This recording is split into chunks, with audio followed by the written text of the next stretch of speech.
Shalom Bapak Ibu dan Saudaraku yang dikasihi Tuhan, haleluya. Saya percaya bahwa berkat Allah senantiasa ada bagi kita semua.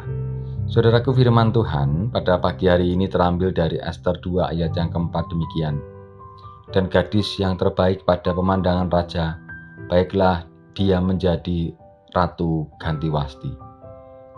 Hal itu dipandang baik oleh raja dan dilakukanlah demikian. Saudaraku dikasihi dan mengasihi Tuhan, dilatar belakangi ketidaktaatan Ratu Wasti kepada Raja Ahasveros, para penasihat kerajaan menyarankan raja untuk mencari pengganti ratu. Maka diadakanlah seleksi untuk mencari calon permaisuri bagi raja.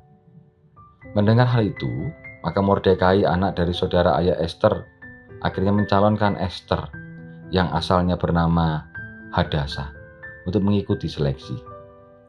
Ini bukan perkara yang mudah bagi Ester, karena ia berstatus budak sekaligus tawanan, ditambah lagi ia keturunan bangsa Yahudi, bangsa jajahan Raja Ahasveros. Jadi Ester harus merahasiakan latar belakang hidupnya, sebab jika raja tahu resikonya sangat besar, yaitu hukuman mati. Pada proses karantina, banyak gadis dikumpulkan di dalam benteng Susan, di bawah pengawalan Hegai. Maka Ester pun dibawa masuk ke dalam istana raja, di bawah pengawasan Hegai, penjaga para perempuan. Di sini, Ester diajari bagaimana ia harus bertutur kata dan berperilaku.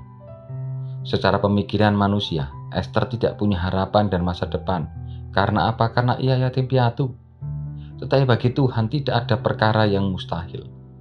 Dan karena campur tangan Tuhan, akhirnya Ester pun terpilih menjadi permaisuri raja. Pengangkatan Ester menjadi permaisuri raja adalah bukti betapa dahsyatnya kuasa Tuhan. Mengapa Tuhan memilih Ester? Karena Tuhan tidak menolong bangsa Israel dari penindasan bangsa Media Persia. Ester dipilih karena ia punya ketaatan dan kerendahan hati. Dan karakter inilah yang membedakan Ester dengan gadis-gadis yang lain. Sekalipun setiap gadis yang mendapat giliran untuk masuk menghadap raja mempunyai hak meminta apa saja untuk dibawa masuk ke istana.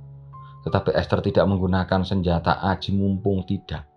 Ia tidak menghendaki sesuatu apapun selain daripada yang dianjurkan oleh Hegai, sida-sida raja.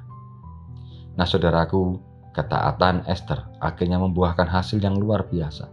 Bukan hanya dari semua orang yang melihatnya timbul rasa kasih sayang, namun Raja Ahasveros pun tersentuh hati setelah melihat Ester. Maka saudaraku, ketaatan dan kerendahan hati membuat semuanya mungkin. Dan yakinlah bahwa pertolongan Tuhan senantiasa ajaib bagi kita. Seperti kisah Ester pun bisa terjadi di dalam kehidupan kita. Tuhan menolong dan menyertai kita senantiasa. Amin.